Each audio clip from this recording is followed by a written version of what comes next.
and touch the sound of silence. And in the naked light I saw 10,000 people, maybe. People talking without speaking, people hearing without listening, people writing songs that voices never share, and no one dared disturb the sound of silence. Fool said, you do not know.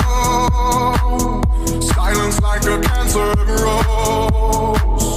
Hear my words and I might teach you. Play my arms and I might reach you. But my words, like silent raindrops, fell and echoed in the wells of silence.